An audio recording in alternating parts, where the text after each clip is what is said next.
Death Wish 2018, the new Bruce Willis film. I'm Joe. And I'm Richie. And we're here at an undisclosed parking lot after seeing the film on opening night. This is the remake slash reboot of the classic Charles Bronson Is it a films. reboot? I guess you could call it a reboot because I thought it was a continuation from Die Hard. John McClane started a new family. He left his wife. Yeah. He left his city of New York. Yeah. And then, He moved to Chicago, he became a doctor, a renowned doctor at that. What? No, I thought it was going to be a continuation of Unbreakable. Oh, He stopped being a security guard and went and became a doctor. Considering the amount of times he was shot, he might as well have been Unbreakable. Yeah. This was directed by Eli Roth. Thank God. And he brought some gore and some stuff. Otherwise, it would have been a pretty boring movie. It was. What was your initial impressions of this film, Richie? Tell me. It's a Netflix-made movie. I would have much preferred to watch this at home, where I could easily say, yeah, I would do the same thing. But obviously, when we're out in the parking lot and real stuff happens, we're just not gonna do that. But yeah, definitely at home. But the gore was good. I mean, it was well paced. It was. I mean, how should we go? We should start from the beginning. Well, it's this story's simple. Super simple. His wife is murdered. His daughter's shot. She doesn't die. He's like the height of white privilege doctor in a nice house. I don't know where he's getting at with this. And all of a sudden, his white privilege didn't do enough for him. So the NRA financed a film about buying guns and taking the law into your own hands. Well, that's what he did. This was a perfectly. Were you not satisfied? Were you not satisfied? Were you not satisfied? Were you not satisfied when you take revenge on like not nice people? Were you ever cut in line? Yeah. Did anyone ever cut in line in front of you to get a toilet stall? Well, that was the problem. Or the buffet? That was the problem. I thought he was going to kill the guy who tried to wash his windshields. He might have. No, but he showed him sympathy. That goes to show that, he's not going to kill all minorities or anything of that sort. Or like people stricken with poverty. Thankfully, the criminals were not all minorities. Perfect family, perfect house, perfect life. Everything gets thrown out because the valet driver decides to, they're going to be out for the night. A hot tip from the valet driver, they're going to be out at some fancy pants, white privilege restaurant, eating some fancy pants food. Pretty much. And then, of course, the night gets canceled because doctor duties. And there was a robbery. And to be honest, the robbery would have went smooth if the daughter just complied. But she didn't, because she wanted to fight back. Well, he was going to rape her.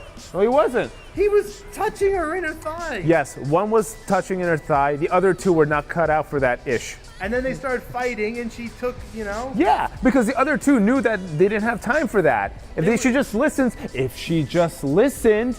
they would have just tied her up, they would have been fine, and walked away. You guys disagree, you can write something below. But the first one just wanted to get the goods. The other robber said, hey, enough of this, all right? We don't have time for now this. Let's talk about that, because in that scene, they were wearing some creepy masks. I don't even know who was who later in the film. I'm pretty sure it's props used by Eli Roth from Hostel. Yeah, some creepy masks. Elizabeth Shue of Piranha 3D and Leaving Las Vegas.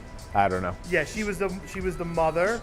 That was her? Yeah, Hot damn. Vincent D'Onofrio was in it. Yeah, he did a great job not playing Kingpin. Yeah, he did a great job of just being there.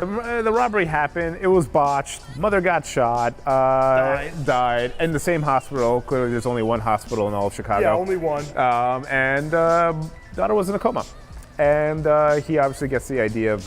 When did he think he got the idea of fighting back? Was it when he was mugged? He got beat up because they were calling some girl Redbone or something like that. Yeah, they were gonna do something. They were gonna try. Yeah, and then he got beat up, and then he saw a commercial for the gun place. Right. With the stupid dresser drawer. Yeah, it's a MacGuffin. It's gonna come back later. There was an actual MacGuffin of a piece of furniture with a gun in it. I think it's a great prop. It was a great prop. Well, anyway, they held on to that shot of the infomercial showing that for a good 5 seconds, so you knew it was going to pop up later. No, I did not. I was completely surprised. He wasn't paying attention. So anyway, he got beat up, and now he got the idea of I'm going to get these bad guys. I don't know who they are, but I'm going to find out who they are. And out of sheer luck, in his hospital. The valet. The valet who gave the tip for the family to get robbed. The valet shows up. He was obviously robbed because he was doing some no good crime. And he had a gun on him. And clearly nobody searched him for the weapon. It dropped. And good old sly Brucey Will. Yeah. He just willied that gun right under the. And he got a nice convenient gun, and he was able to do his business. So he there you never go. Explained how he got all those bullets, but he got. You could buy bullets without owning a gun. Which was your favorite death in this movie? I think my favorite death. There was one part in the middle of the film where a bowling ball falls on someone's head, and you would think there would be more of a splatter. That didn't happen, but you know, hold on to your horses because in the final act, when excuse me, when they sent in like a hit squad against John McClane, the guy fell down the stairs, and it was literally just it was just spaghetti out of the head. It was really good. Yeah, it was good. Mine was definitely the bowling ball. I would actually call it the Rube Goldberg death scene. It did. With the bowling ball, he knocks into something. The bowling ball comes and knocks him on the head. Yeah. It was, so I mean, like, if you're gonna be watching this movie, you pretty much want to watch it for. You just want to see Bruce Willis being an angry Bruce Willis, as he's usually Bruce Willis. I mean, I think Kevin Smith's right. I don't know if Bruce Willis really wanted to do this movie. I like the guy. I'm sure he needed the money. Yeah, he probably needed the money. I like the guy, but he just seems like he wasn't really into it. He was just being Bruce Willis. He showed up for a check.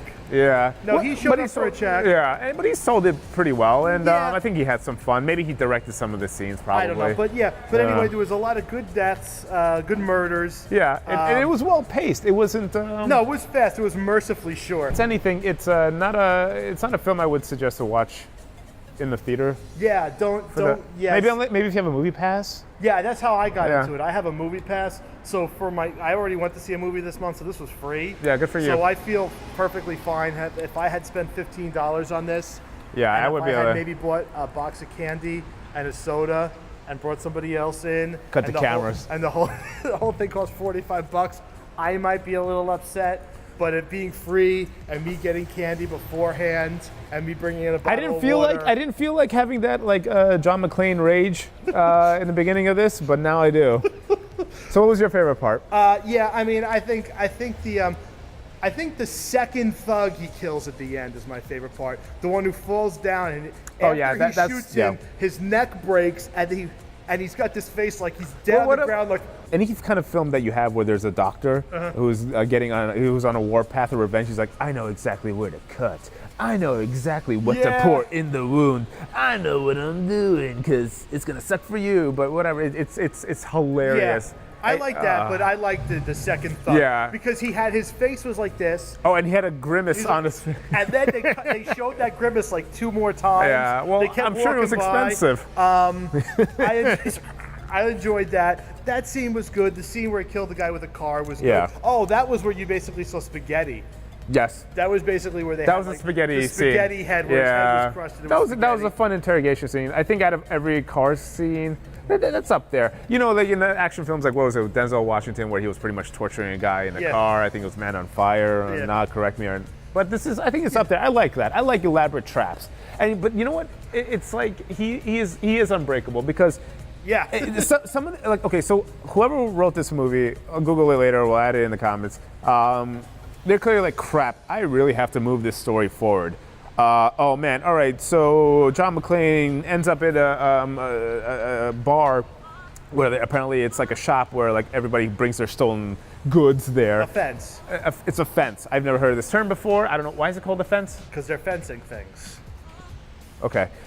So, and then it just so happens that all his stuff is there, and then he gets into the gunfight with one of the 3 robbers, Fish. Whatever, and it just so happens that Fish, pretty much got an upper hand on him. He was like, "I'll give you all the info. Here's my phone. Here's whatever." Punches him in the crotch. John McClane falls back, and he hits the wall, and above the wall, which they clearly showed before, is like a bunch of bowling trophies. Yeah.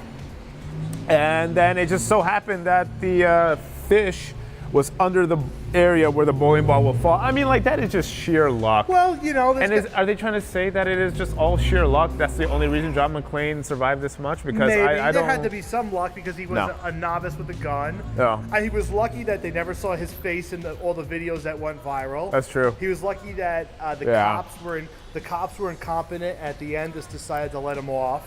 Well, yeah, because they cleaned up their job. It's like paperwork. It's like, I don't want to do paperwork. Oh, they even had the typical police sergeant or precinct. He was like, give me your name. You don't have anything? Oh, that narrows it down to 1 million people. Steam starts coming out of the ears. Stupidest scene. And they're sitting there like a couple of dopes, like they don't know anything. Now, the Chicago Police Department has been long on in films. The worst example, Pretty you much.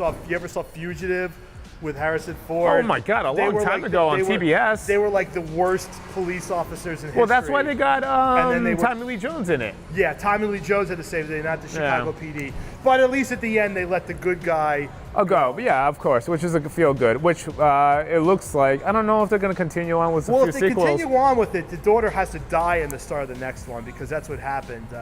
You know, basically, just Charles Bronson, just bad things just kept happening to him.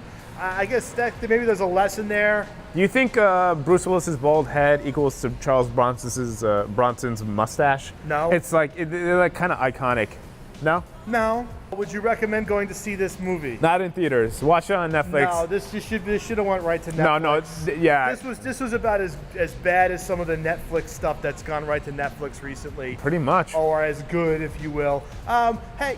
But you know what? You'll laugh. I cracked up pretty much every demise in the film. Anyone who enjoys any of Eli Roth's work, which whatever you say, how he directs, he sure knows how to do death scenes very well. Oh yeah, he did some good death scenes. And he knows how to like craft a story from beginning to end. And it was a beginning to end. Nothing really left open other than maybe John McClane's character will continue on, you know? Yeah, nothing left but the crying. So, all right, so that's it, folks. If you like this video, please subscribe to our channel. Hit the like button below. Hit the like button, subscribe to our channel. We got plenty more videos coming up. I'm Jow. And I'm Richie. Till next time. Bye.